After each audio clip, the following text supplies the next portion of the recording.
Já temos aí 10 minutos aproximadamente de tolerância e a gente vai...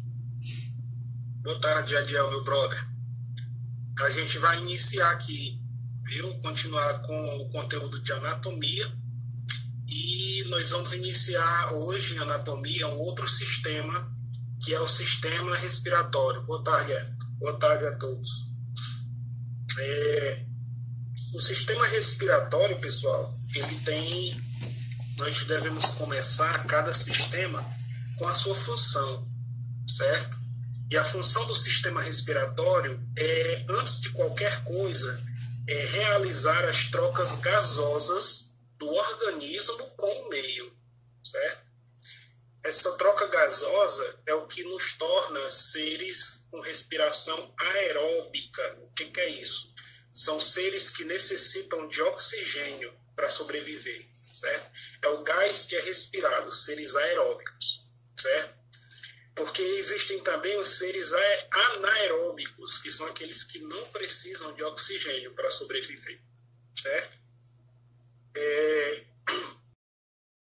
respiração, ela constitui um organismo, certo? Essas trocas gasosas nós vamos entender como é até o final dele, certo? E nós vamos ver que existe uma certa sequência, e além dessa certa sequência que existe no sistema respiratório, nós vamos ver que um pouquinho mais à frente, esse sistema respiratório ele também está associado com o sistema circulatório, certo? Até porque, pessoal, o que faz chegar, né, o oxigênio, que faz o oxigênio chegar até cada célula do nosso corpo é o sangue, certo? Faz parte do sistema circulatório. Mas, enfim, vamos começar. O sistema respiratório, pessoal, ele tem, como eu disse, a função de realizar as trocas gasosas do organismo com o meio, certo? Ele tem uma série de órgãos e os órgãos são nessa seguinte sequência.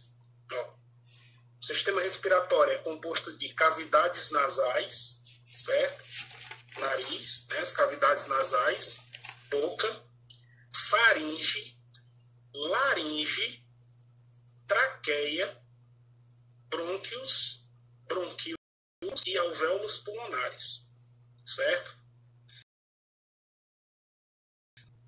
Respiração é o conjunto de processos cuja finalidade é a liberação de energia contida em moléculas de compostos orgânicos existentes no interior da célula. Circulação aberta e fechada.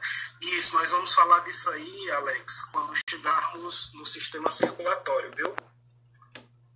Hoje, como nós estamos vendo o sistema respiratório, nós vamos falar aqui da composição dele, certo?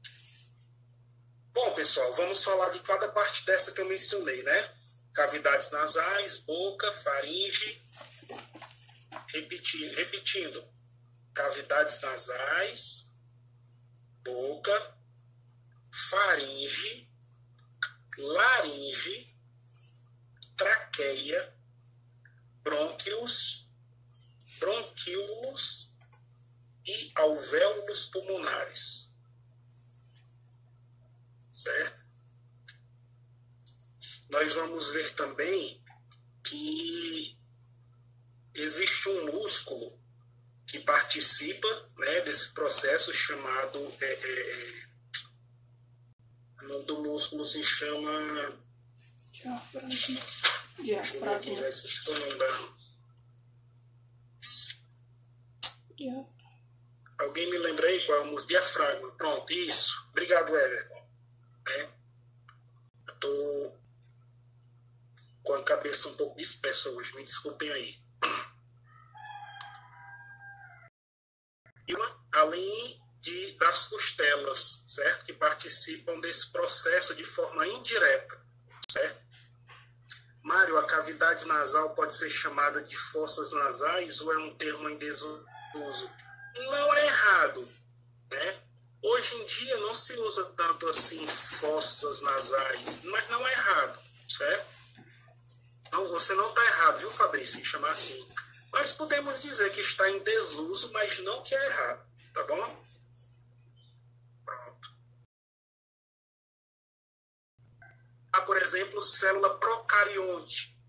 Não está errado, mas hoje em dia se usa procariótica, entendeu? Mas vamos lá.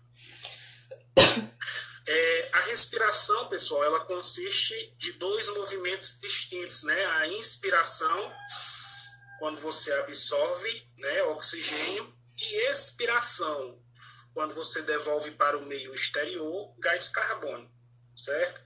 Nós vamos ver, após encerrarmos o sistema respiratório, que ele está bem envolvido com o sistema circulatório, tá bom? Então, nós temos a capacidade de fazer esse movimento de inspiração e de expiração através não só da nossa boca, mas também das cavidades nasais. Mas o ideal, pessoal, é que se faça a respiração através das cavidades nasais, com a boca fechada. Por quê? As fossas nasais, né, não fato, mas também pela cavidade da respiração, ela já é preparada para isso. Nós temos pelos nas nossas cavidades nasais e existe também um muco, que esses pelos e esse muco também, eles servem lá no nosso nariz para reter sujeira. Isso, exato, Alex. Filtrar o ar que respiramos. Quando nós inalamos, quando nós inspiramos, né, esses pelos que nós temos no nariz, eles retêm partículas sólidas, né, de alguma sujeira que tenha no ar, e a sujeira também ela pode ficar presa no muco que nós temos no interior da cavidade nasal. Mário, não é muito indicado tirar os pelos do nariz. Não é muito indicado, viu, Maria Clara? O ideal é que quando ele esteja, por exemplo, saindo de dentro da cavidade nasal, você cortar, parar. Mas daí depilar não é aconselhável por uma questão de saúde mesmo, né?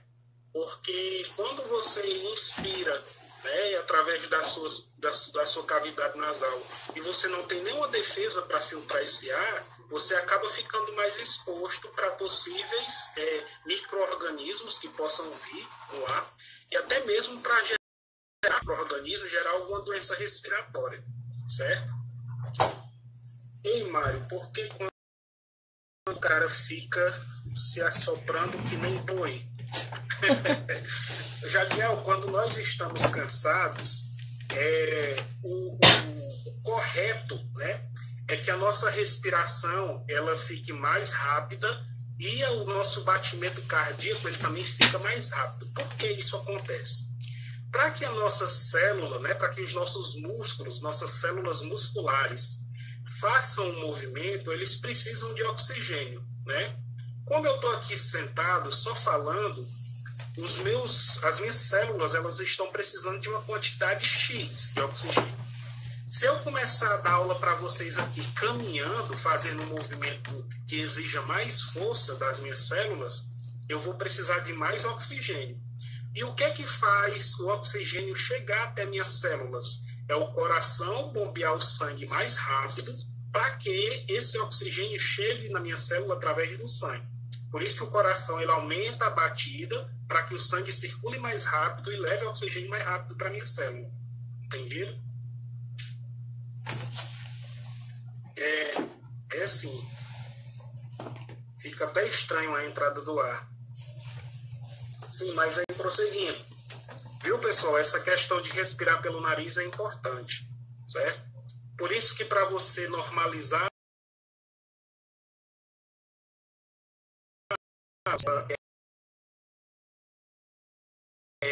e expirar pela boca.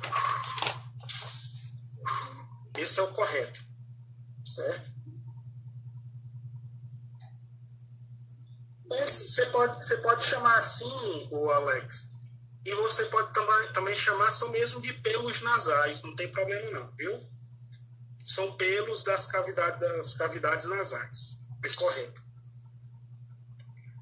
Então vejam aí, a boca, pessoal, por que ela não é ideal você respirar por ela, né? Você absorver oxigênio por ela?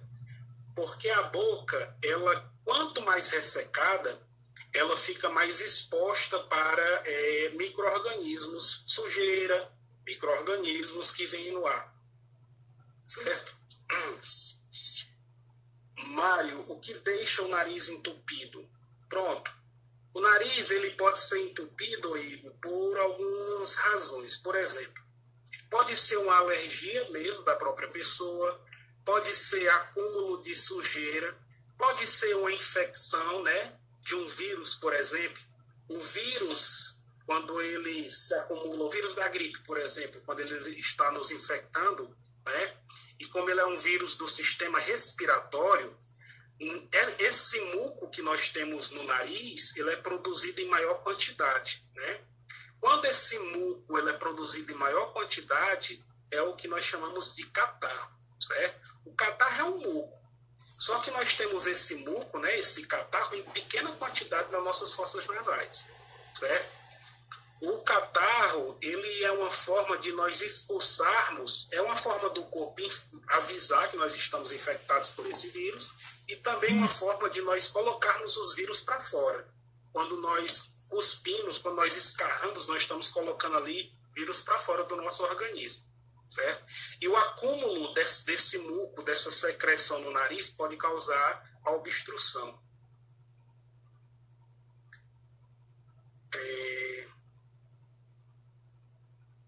Tem mais aí. Mário, o que ocorre na rinite?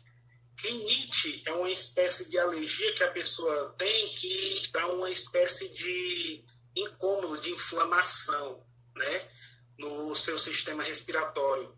A pessoa passa a sentir um incômodo constante no nariz. Isso pode se dar por alergia mesmo da própria pessoa, ou então por exposição à poeira, por exemplo, né? A pessoa passa a ficar com o nariz escorrendo e dói quando a pessoa também fica fungando constantemente, né? E irrita essas cavidades nasais, certo? Quem tem é uma coisa que é muito incômoda, né?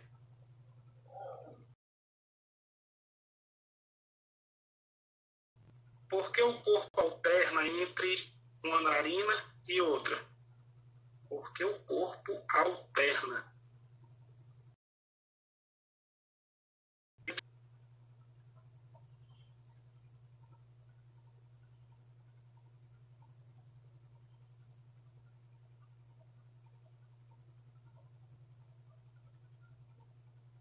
Enquanto uma respira, a outra se fecha.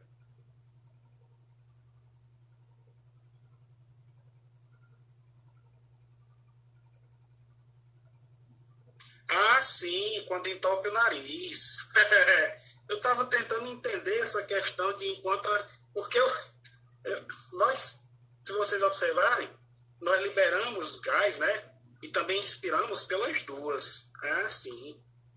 Rapaz, eu vou ser sincero em te responder que eu não sei por quê, né? Mas geralmente acontece assim: uma fica obstruída e a outra não, né? Eu realmente não sei te explicar o porquê disso. Mário, como se dá o nome daquele negócio que popularmente o povo chama de carne esponjosa? Carne esponjosa. Não, não sei. Nunca ouvi. Oi. Esse negócio da carne esponjosa eu sei como é o nome. Ah, sim, adenoide. Cara, esse corpo esponjoso aí eu nunca realmente ouvi falar. Mas a adenoide eu vou já explicar. Aliás, se eu não estou enganado, eu tenho até um videozinho aqui no celular. Eu vou procurar aqui para ver se eu mostro para vocês até o fim da aula. Eu estava procurando aqui algumas coisas para mostrar para vocês sobre o sistema respiratório. Eu acho que foi um dos vídeos que eu baixei sobre isso, de doenças relacionadas ao sistema respiratório, tá bom? Eu vou mostrar para vocês. Mas, enfim, lembrem aí, Mário, qual a diferença entre rinite e sinusite? Bom, Letícia, não sei te explicar, cara. Rinite e sinusite. It, Fabrício, eu lembro, sempre lembro uma infecção, uma inflamação, um negócio assim. Continuando. Boca e fossas nasais, né? E cavidades nasais fazem parte do sistema respiratório. Por ambos nós conseguimos respirar, mas lembrando que a boca ela deve ser utilizada mais para falar e para expirar, calar para fora, né? Quando nós respiramos pela boca, deixamos a boca desidratada, porque o ar ele resseca a cavidade bucal, e esse ressecamento da cavidade bucal deixa a boca mais exposta à sujeira e a micro-organismos. Diferentemente do nariz, que existem barreiras naturais para poder defender, como esse muco que prende sujeira e os pelos também que filtram esse ar, né? Partículas mais sólidas podem ficar presas nesses pelos e nesses mucos. No muco. Tá bom? Agora, passando agora para a faringe, né? A faringe, que nós chamamos aí popularmente de garganta, né? Quando nós estamos com dor de garganta, na verdade, nós estamos com faringite, certo? A garganta, pessoal, é o que faz a divisão da cavidade bucal, né? Para chegar na nossa laringe, ok? Que a laringe é essa parte aqui que fica visível aqui no nosso pescoço, tá bom? A faringe é a parte do final da cavidade bucal, né? A nossa garganta. E depois da nossa garganta, né? Já se inicia essa parte aqui do nosso pescoço, que é a laringe. Inspiração deve ser feita pela boca. Expirar pode ser feito, pode sim. O que não deve ser do nariz, viu, Laura? Na verdade, o correto é você tampar e expirar pelo nariz. Mas, se você quiser usar a sua boca no processo de respiração, o ideal é... Pronto, vou falar de novo. Eu disse que o ideal é que se respire pelo nariz, certo? Porque no nariz nós temos pelos e muco, que são defesas naturais do processo aqui de respiração, para prender partículas sólidas, tá bom? Se você quiser usar a boca na respiração, o ideal é que você respire só pelo nariz, mas se você quer usar a boca na sua respiração, você deve usar para expirar, para botar para fora. Quando você inspira pela boca, né, o ar, quando ele passa pela sua boca entrando, ele resseca a sua cavidade bucal, deixando a sua cavidade bucal mais exposta, né? mais sensível para sujeira e micro-organismos. Entendido?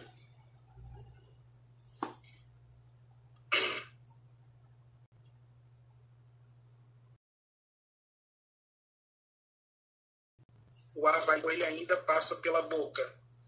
Pode ser que vá unidade de ar na cavidade bucal, porque antes de chegar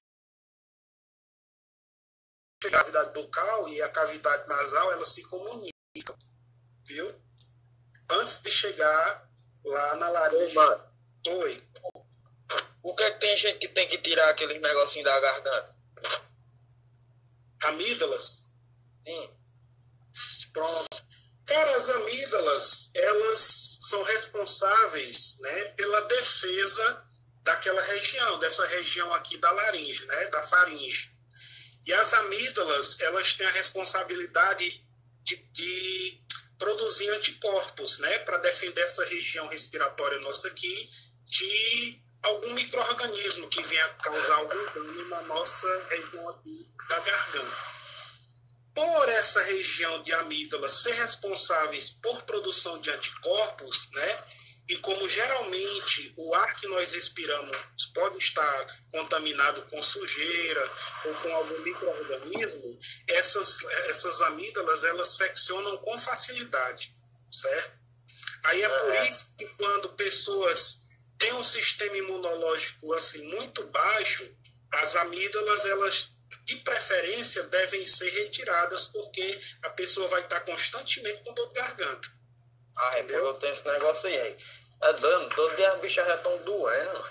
Pronto, cara. Pois isso aí pode ser sua imunidade, viu, garoto? E como elas estão relacionadas ao seu sistema imunológico, né? Elas que produzem anticorpos na região da garganta, elas constantemente infeccionam, pode ser sua imunidade baixa. Eu sei que as amígdalas são a parte da garganta aí que mais sofrem nesse processo, viu? O corona, calma. Mais sofrem nesse processo, viu? Tanto que tem pessoas que optam, às vezes por necessidade médica, e às vezes tem pessoas que optam em retirar mesmo só para evitar esse tipo de coisa, certo? A minha esposa mesmo, ela retirou as amígdalas, certo? Porque ela constantemente ela tinha crise de garganta e as amígdalas delas constantemente ficavam inflamadas, né? Tem casos que as amígdalas elas infeccionam tanto que começa a criar pus nela, chama-se amidalite purulenta, certo?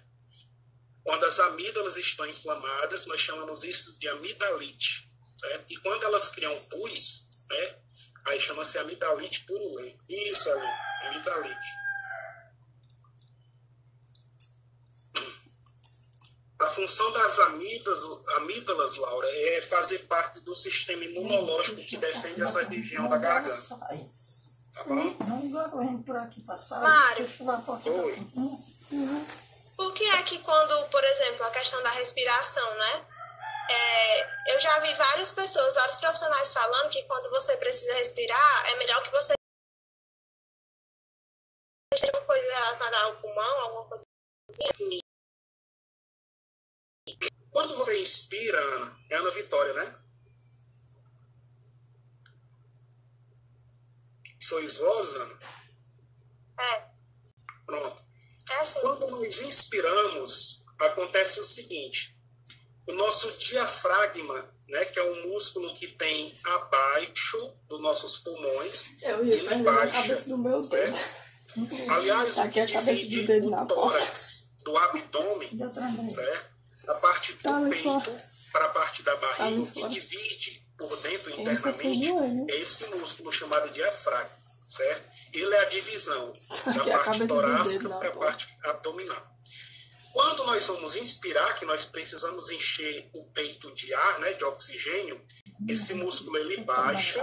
Quando ele baixa, né, ele abre espaço para que os pulmões se inflem, né, de oxigênio.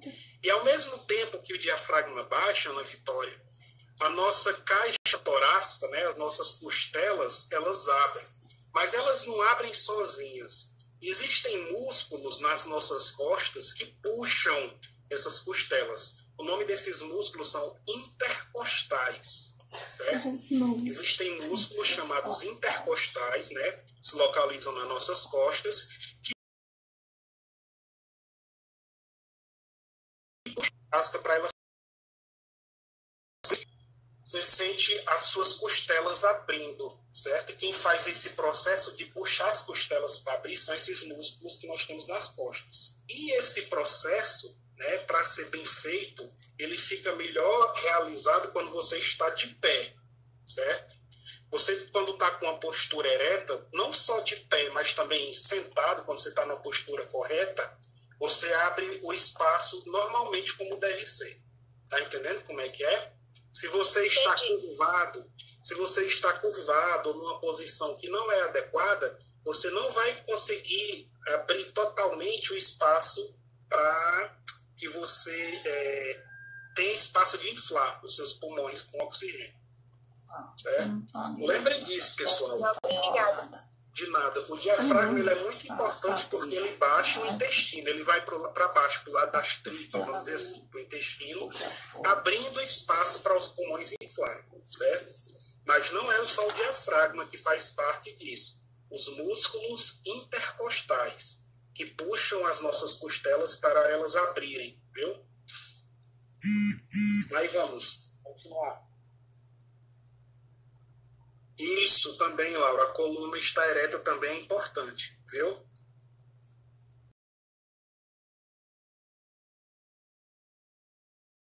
Pronto. A garganta é o que delimita que delimita a separação da cavidade bucal e da nossa laringe, certo?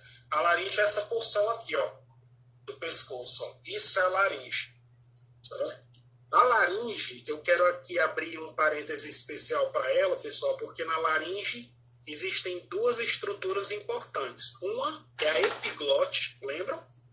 E a epiglote é a glândula, aliás, é o válvula que faz a divisão, é a válvula que faz a divisão do sistema respiratório. Isso, Ana Cristina, funciona como uma válvula que faz essa divisão do sistema respiratório para o sistema digestório, certo? Quando nós estamos respirando, a laringe, né, onde existe a epiglote ela está baixa, né? Quando a epiglote está baixa, permite que o ar passe, né, da laringe para a nossa traqueia, permite que o ar entre. Quando nós vamos engolir algo sólido ou líquido, né, na nossa laringe, a epiglote sobe para impedir que a água ou que o alimento sólido venha para o lado respiratório. Não pode. Se acontecer de vir alguma coisa líquida ou sólida por o lado respiratório, e a forma mais natural, né, que é o que causa o engasgo, e a forma mais natural de você eliminar, o seu corpo eliminar essa partícula sólida ou líquida, é você tossir, né? A primeira coisa que acontece quando você se engasga, você tosse, né? Às vezes, quando você está comendo, né, e falando ao mesmo tempo, acontece de você se engasgar, e às vezes a pressão da tossida ela é tão grande que acaba de sair até pelo seu nariz, às vezes. Já aconteceu isso com alguém aí? Não. Ora, sim. Um monte de gente aí, não adianta mentir não, viu? É verdade. É para passar somente ar. Se muito grave, pessoal, ele pode causar morte, viu? É possível morrer engasgado, como um incidente. E também por onde passa líquido e sólido, alimento líquido e alimento sólido, não é para passar também muito ar, certo? Ei, Mário, adianta alguma coisa nas mãos na hora que está engasgado? Não, como se diz, isso é senso comum, certo? Não adianta. O que adianta quando você está engasgado, eu esqueci agora o nome da manobra, mas é aquela manobra que você coloca as suas mãos aqui, abraça a pessoa por trás, coloca as mãos aqui logo abaixo das últimas costelas, que é onde está localizado mais ou menos o diafragma, e você começar a pressionar. Não é para dentro, é para cima, subindo assim. É manobra de não sei o que, eu esqueci o nome agora, é o nome da pessoa, certo? Que é aquela manobra, a manobra de fazer o desengasgo. Às vezes até já passou em televisão, a gente vê essas coisas quando alguém está engasgado. Heimlich, exatamente, essa mesmo, viu, Alex? É o nome, é uma manobra que fala aquela que abraça a pessoa por trás, fecha as suas mãos, junta as suas mãos aqui, né? Prende os seus dedos e começa... Pressiona o diafragma, né? Exato. Que é onde se localiza o diafragma e não se aperta para dentro da pessoa. É subindo assim.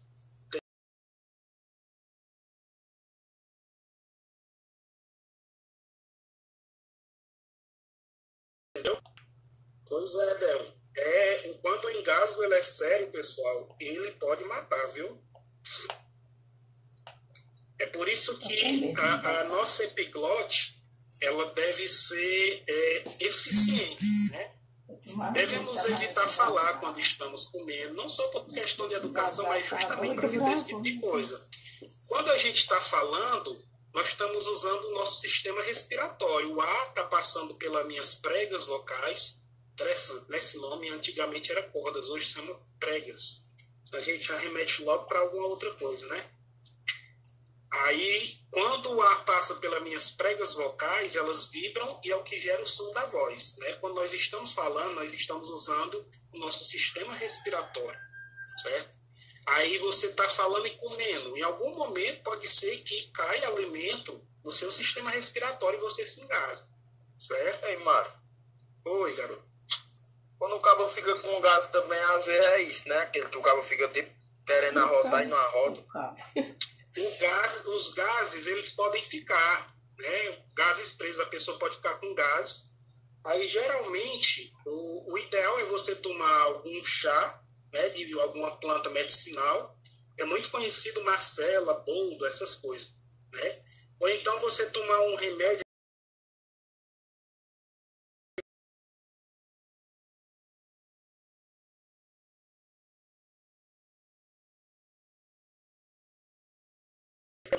esses gases que estão. Esses gases podem ser da respiração em si, acumular gases no seu organismo, ou pode ser principalmente da digestão, porque o processo de digestão, né, ele libera gases no seu organismo, entendido? E esse gás, cara, ele não é para ficar preso no seu sistema digestório. Gás não é para estar no sistema digestório, certo? Ele tem que sair. Que aí, no caso, quando você arrota ou quando você solta alguma flatulência, né? É ruim, o cabo fica agoniado. É ruim. Às vezes o acúmulo de gases no organismo, ele gera até dor no peito. Você pensa que é o seu coração que tá doendo.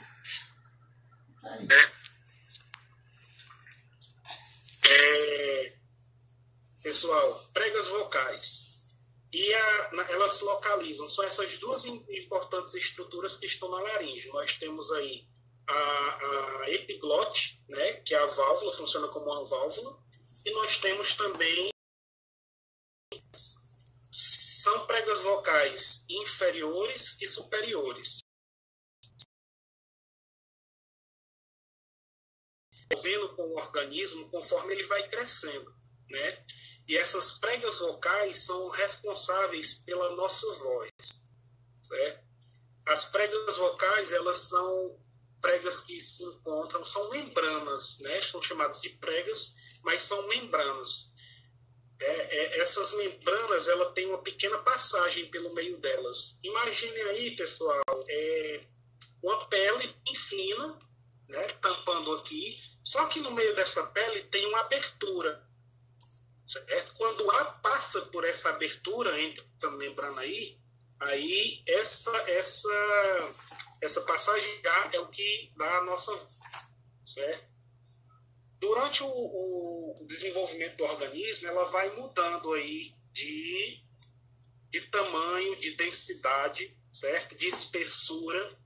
Por isso que durante o processo aí de envelhecimento, a gente percebe que o nosso tom de voz ele vai mudando. A gente percebe principalmente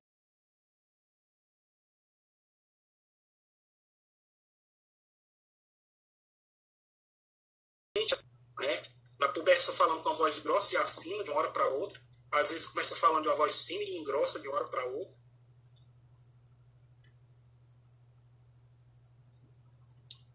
Certo, garoto? Aí é com você. Por mim, sem problema.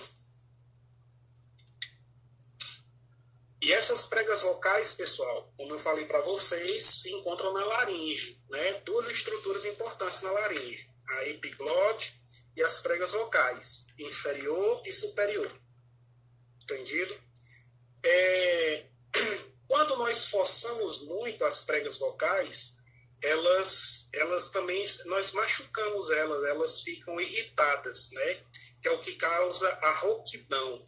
Quando você, por exemplo, grita muito, ou quando você tosse muito, quando você está gripado também, quando você grita, normalmente por algum motivo, ou então quando você tosse muito, você machuca suas pregas vocais, elas ficam irritadas, e é o que causa a rouquidão, certo? Por isso que quando você grita muito, fazendo num jogo, sei lá, numa festa, você certo? Quando fica exposto ao frio também, exatamente, né? A temperatura também afeta as pregas vocais.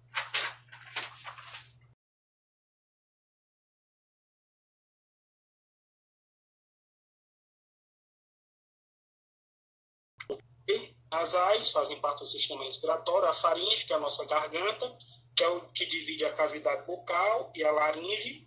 A laringe, nós vimos que temos duas estruturas importantes nela, essa parte aqui do pescoço, né, que é a laringe.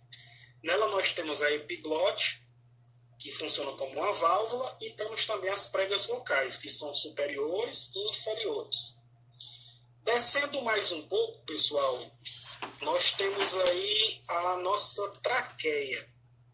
A traqueia, ela tem aproximadamente aí, em média, né? Nós sabemos que isso é uma média. Ela tem aproximadamente 10 centímetros depois da nossa laringe aqui, ó. Depois da laringe, começa a traqueia, certo? E a traqueia, ela tem aproximadamente 10 centímetros, certo? Quem aqui conhece aqueles conduítes, aqueles amarelos de passar fio por dentro da parede, assim, de construção? Vocês já viram conduíte? Pronto. É bem semelhante àquilo ali, certo? É uma membrana, é um tubo, e esse tubo ele é feito por uma membrana, pessoal. Um monte de anéis, que é de cartilagem. Lembra muito aquele conduíte. Abaixo aqui da minha laringe, nós vamos ter a traqueia, que é um tubo de membranoso, só que ao redor da membrana tem anéis, certo? E esses anéis que envolvem essa membrana da traqueia, eles são anéis membranosos. Aliás, cartilaginosos, perdão. Alguém avisa para o Mário, não vou poder assistir porque tem que ajudar um cara aqui, por favor. Ok.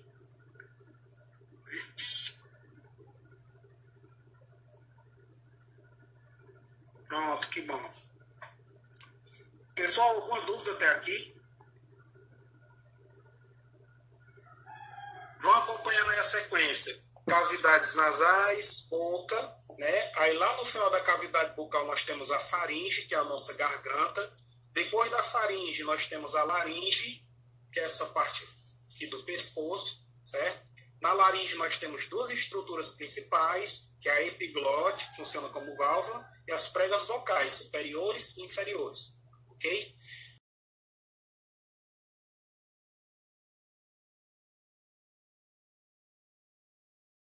Outro tubo de laje, parece aquele conduíte de construção, né, de instalação elétrica, tá bom? E tem aproximadamente, pessoal, 1,5 centímetro, 1,5 centímetro. Imagina aí uma moeda aí de 25 centavos. O diâmetro, né, da nossa traqueia tem aproximadamente aquilo ali, uma moeda de 25 centavos. Aproximadamente o diâmetro, né, da circunferência ali, do tubo da nossa traqueia. Quando nós chegamos no final da nossa traqueia, nós temos aí o que nós chamamos de árvore pulmonar, certo? Árvore pulmonar. Nós temos os brônquios, que os brônquios, eles se dividem, pessoal, no final da nossa traqueia. O brônquio, no final da traqueia, os brônquios se dividem, né? No final da traqueia, parte um brônquio aqui para o lado esquerdo e outro brônquio para o lado direito, né? Os brônquios, eles entram dentro. O brônquio é como se ele fosse o tronco de uma árvore, né? No final do brônquio, que entra no pulmão, nos pulmões, nós teremos, né, os bronquíolos, que são como os galhos da árvore. O brônquio é como o tronco da árvore. Os bronquíolos são como os galhos da árvore, se ramificam, um monte de galho dentro dos pulmões, né? E nos galhos, né, nos bronquíolos, se encontram como se fossem pequenos frutos, pequenas bolinhas, né, bolsinhas. Essas bolsinhas são chamadas de alvéolos pulmonares. E os alvéolos pulmonares são os responsáveis por realizar as trocas gasosas. Ou seja, é o responsável por pegar o oxigênio e mandar para as células e pegar o gás carbônico que estava nas células e mandar para fora. Então, percebam, O oxigênio ele faz o caminho que nós estamos acompanhando e o gás carbônico faz o caminho inverso, certo? Ó, vão acompanhando aqui, ó. Inspirei pelo meu nariz, ó. Depois que eu inspirei aqui pelo meu nariz, o oxigênio ele vai passar da cavidade nasal, vai passar pela minha faringe, vai passar pela minha laringe, vai passar pela minha traqueia, vai entrar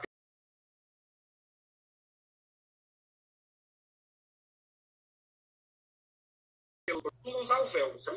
Eles vão pegar esse oxigênio que chegou lá, vai botar esse oxigênio, pessoal, nas hemácias. Atenção para isso.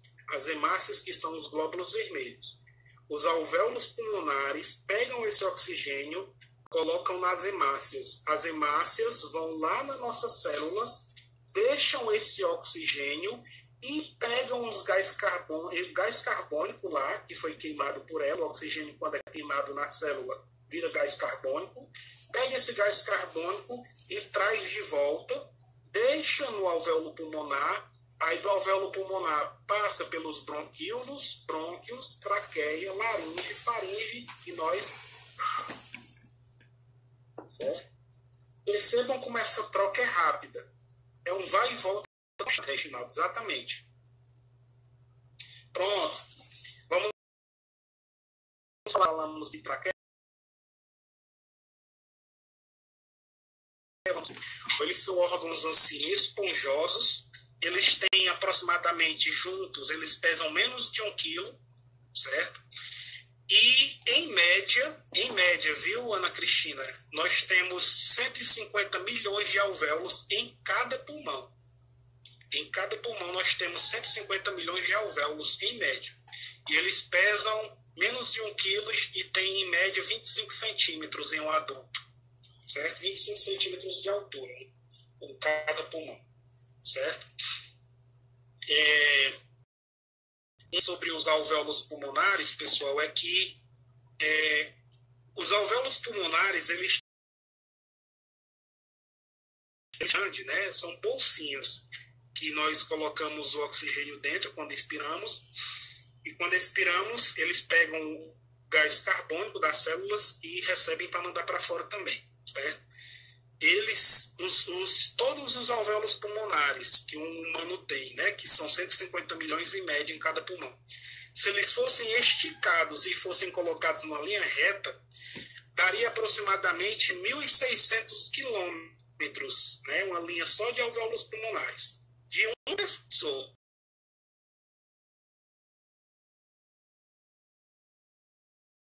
Em um tubérculo acontece a morte desses alvéolos, correto? Certo? Não só, Andressa, tuberculoso, mas a Covid-19 também, ela compromete os pulmões, destruindo os alvéolos pulmonares, viu? Os alvéolos pulmonares são destruídos, né, lá nos pulmões pela Covid-19. Outra doença também que destrói os alvéolos pulmonares, Andressa, é uma chamada enfisema pulmonar. Isso, fumantes, certo? Correto. Fumantes também. O comprometimento dos pulmões de um fumante, eu não sei se vocês já chegaram a ver, mas o pulmão, a comparação do pulmão do fumante para o não fumante, o tamanho da diferença, né? A quantidade de resíduos químicos tóxicos dentro do pulmão, né? E aquela toxicidade daqueles resíduos, principalmente do alcatrão, os alvéolos pulmonares, eles são bolsinhas membranosas, vão destruindo eles. Pois é, Fabrício, você deve ter visto o quanto é impressionante a diferença. Certo? Deixa eu ver se nós temos mais aqui.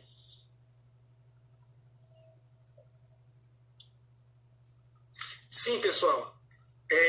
Vou falar para vocês agora do processo respiratório em si, certo?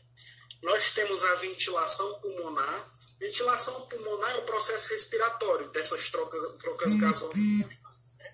essa troca de gás constante. Nós chamamos isso de ventilação pulmonar. Quando uma pessoa tem uma parada cardiorrespiratória, não sei se vocês já viram, eles colocam um instrumento que é como se fosse uma bolsa que você aperta e tem aqui o local de encaixe na sua boca, né, que é para estimular a ventilação pulmonar. Não sei se vocês já viram isso em filme, em televisão. Isso, certo? Isso é a renovação do ar nos pulmões, Ana Cristina, constantemente. Isso é ventilação pulmonar. Pronto. Certo? E muito importante falar, pessoal, para vocês não esquecerem, lembrar que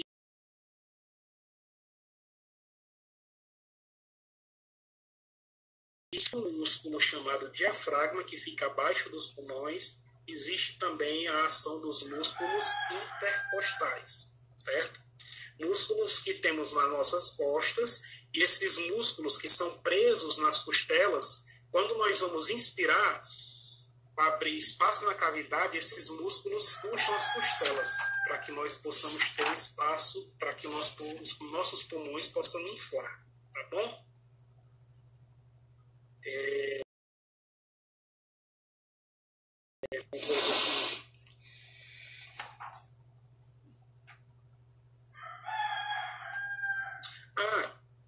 Importante lembrar o seguinte, quando nós estamos falando de pulmões, pessoal, os pulmões, eles são divididos em lóbulos, viu? Alguém até falou, não lembro quem foi. Mas os pulmões, eles são divididos em lóbulos. Pronto, Helena. O pulmão direito, pessoal, ele é dividido em 3 lóbulos e o pulmão esquerdo em 2, certo? Até hoje existe um questionamento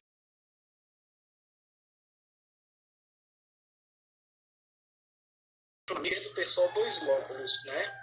O que a ciência até hoje menciona é pela questão de espaço para o coração, né? Como o coração ele tem uma leve queda para o lado esquerdo, ele é centralizado na caixa torácica, mas ele tem uma leve queda para o lado esquerdo, certo? Aí esse é o motivo que se alega para o pulmão esquerdo ter apenas 2 lóbulos, né?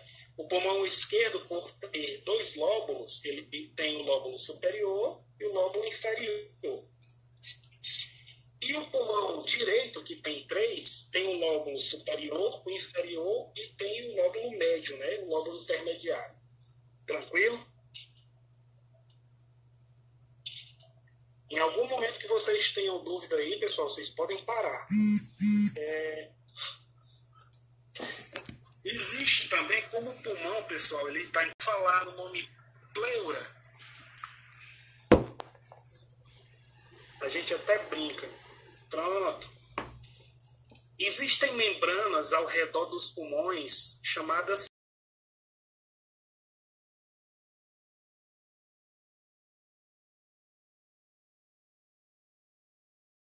reveste os pulmões, né?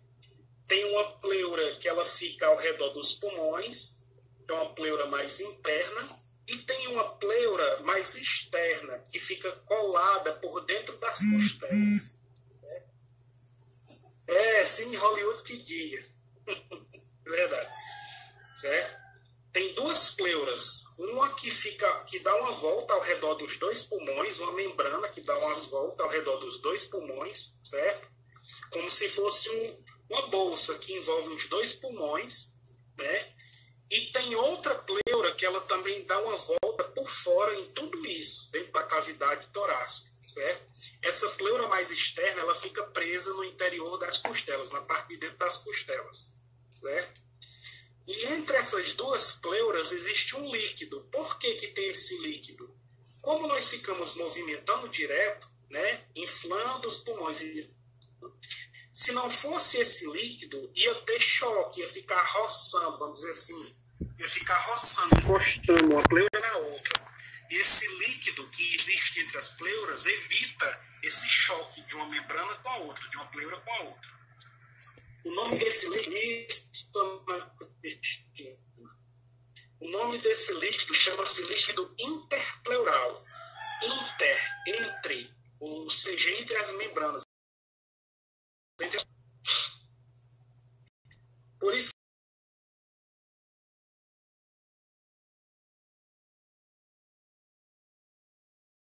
é esse líquido entre essas duas membranas, né? Uma que envolve os pulmões e outra mais externa ainda, que fica, né, na cavidade do líquido no meio, tirar seja tão confortável. Você não sente nenhum incômodo, né? Esse líquido interpleural é responsável por isso. Deixa eu ver se tem mais alguma coisa aqui.